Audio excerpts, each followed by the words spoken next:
Um, to the Menopause Map. Today it's all about sleep. Oh gosh, and there's so much to say about it. I want to share my own struggles with sleep. Sleep has probably been the one area that I have struggled the most with, either from not being able to fall asleep, waking up in the middle of the night, not getting a good night's rest. And it goes back years and years. Think about having small children, having a baby, having to get up at night, nursing the baby, you're already disrupting your sleep patterns, and then just feeling tired all the time. And then as your children grow and you're working and you have a spouse to help out and parents who are aging that need to be cared for, so many things on our plates, on my own plate, so much running on fumes.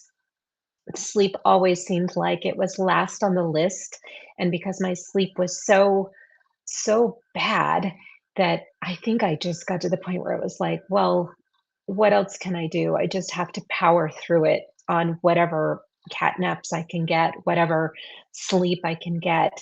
I ended up trying to get well, I did. I actually got on sleep medication, which was helpful in a way. It knocked me out, but my sleep wasn't good. It was like a drugged sleep, and I oh, one funny little story is my kids would come in while I was drugged out on this sleeping medicine, and I would have conversations with them that the next day I wouldn't remember, and they thought it was hilarious.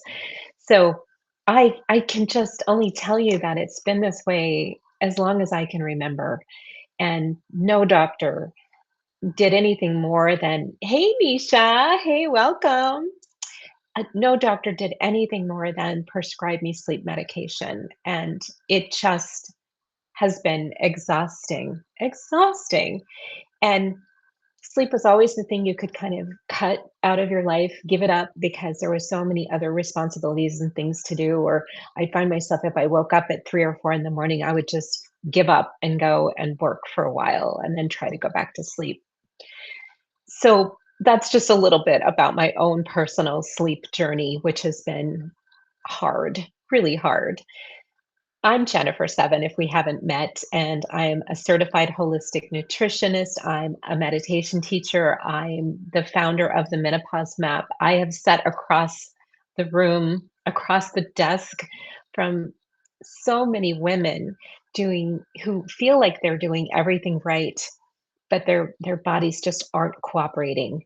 I'm also on the other side of menopause, and being on the other side of this transition, I want you to know that I've walked the walk.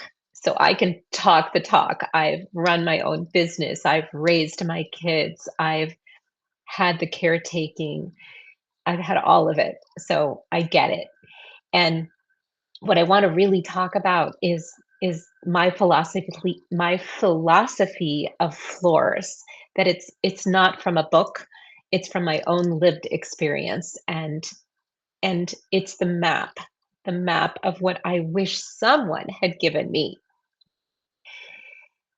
So this month we have been walking the frames of the map one floor at a time. The maps are sleep, which to me is the foundational floor, food, blood sugar, stress, strength, and joy. So those are the 5 floors. But I wanted to start with sleep very intentionally because with all of the women that I have worked with, I know that sleep is the floor beneath all the floors. And if we don't have sleep, all of the other floors can be much more difficult to repair. So it's a great place to start.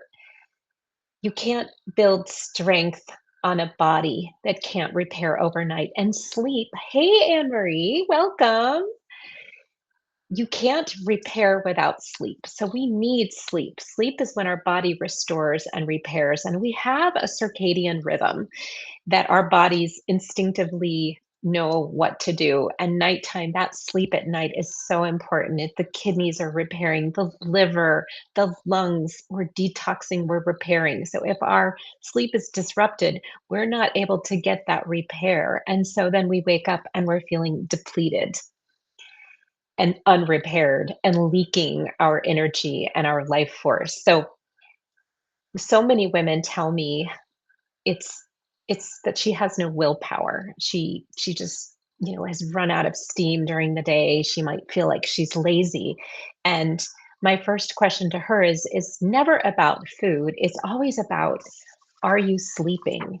And science has told us that for optimal health, for longevity, we really need 6 to 7 hours of sleep. It is such a great place to start, Anne Marie. Thank you. So when the sleep floor gives way, everything that you build on top of it develops the same long crack, and you spend years blaming your own character for a foundation problem. So I look at my floors as foundations. So everything is built on our floors. And willpower isn't a moral quantity, it's a biological one, and it's manufactured in part while you're sleeping. So if we're not sleeping, as I mentioned, everything is harder. So this week, there's really two things that I want to mention to you. One is the 3 a.m. waking, and it is kind of a malfunction. It's a message that our body is sending to us in that quiet hour in the middle of the night. It could be that broken circadian rhythm. But believe me, I have experienced this. This has been my thing, that 3 a.m. wake up. And I wake up and it's like, hello, it's wake up time. And I'm angry with myself because it's like, why am I awake? Why can't I go back to sleep? What is wrong with me? My day is going to be ruined. I'm going to toss and turn and toss and turn. My mind is racing. It's gone. I say it's like a total life review in the middle of the night. I start thinking about my past, and then I start thinking about what I need to do. And then maybe I just give up and I get up and I go to the bathroom and then I come back and then I toss and I turn. I recite the alphabet. I count sheep. I try everything. And it's frustrating. And I'm looking at the clock saying, oh my gosh, in 3 or 4 hours, I have to be up and I have to be productive and I have to get through my day. And how in the world is this going to happen when I'm so sleep deprived? So I'm frustrated already.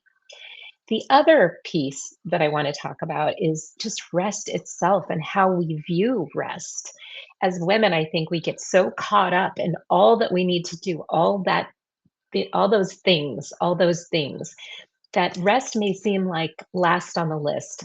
We'll just put that aside until we collapse.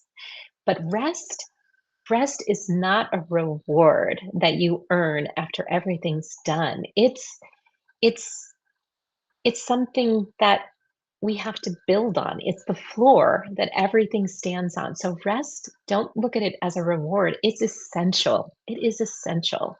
So let's stop trying to fix our sleep and let's start looking at how we can rebuild that floor. So fixing silences the problem where we're beating ourselves up, but rebuilding restores the foundation, and it helps give us something to stand on.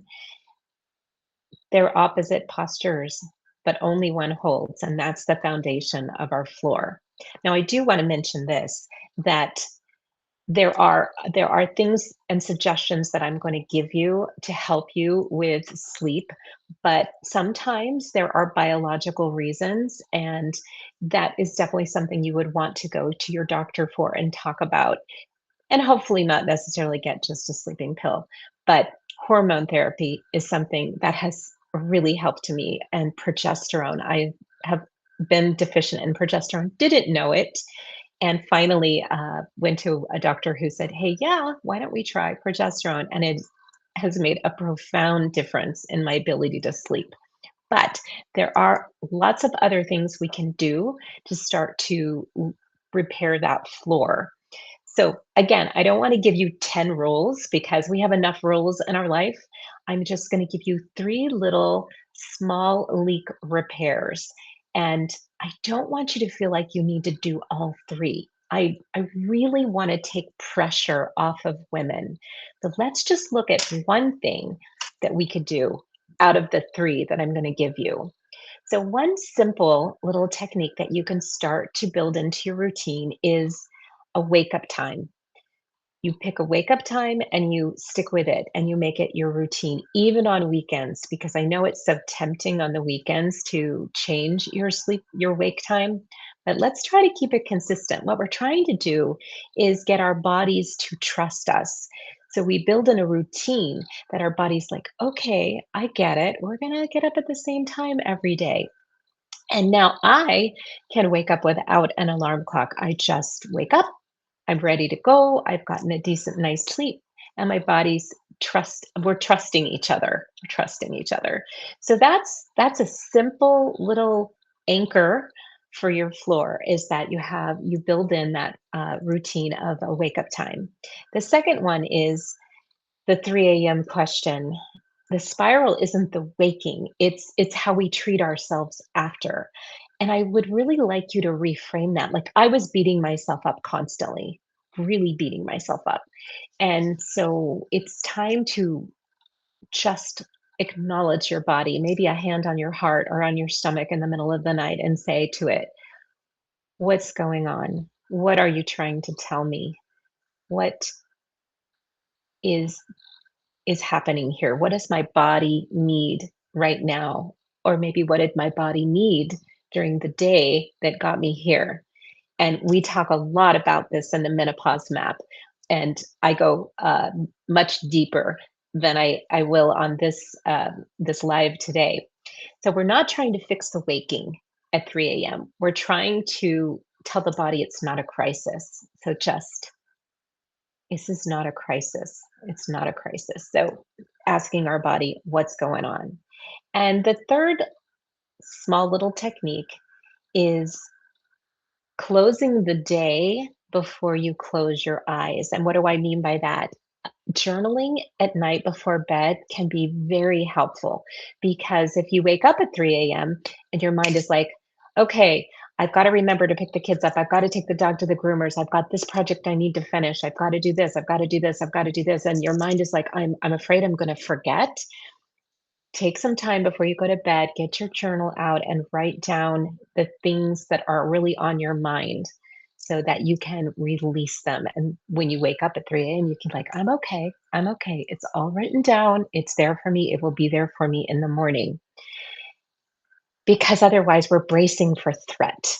We're just bracing for that threat. So those are three just very simple little anchors for sleep. There is so much more that I can go into, but that's the floor. We want to do one repair. If you could just work on one repair this week, do it on the hard days, do it on the easy days, and then we build from there. We build gently, we build slowly, and our bodies begin to trust us again. I do want to remind you, however, if you have something more going on, please check with a doctor. This is coaching advice only and education, not medical advice. Sometimes it is hormonal and can be very treatable, and it's not something you should have to out discipline. Getting help is not failing the floor. Sometimes it's how we rebuild it. So remember, you're not bad at sleep. You're a woman whose deepest floor has been giving way for years. And no one ever told you it was a floor or that a floor can be rebuilt. It can. That's the whole promise of the map. You are not lost. You were never given the map. And we are drawing the map together now, starting from the floor underneath everything else. So all five floors can be found in one place. I'm going to drop some links into the show notes so that you can go deeper. We're going to continue these conversations every week. We're going to work on a floor, and this was just finding your first floor. I am so glad that you all showed up. It was wonderful having you here, and I hope I will see you again next week. If you liked what I was sharing, please like, share, and subscribe. And I'll see you next week. Thank you guys.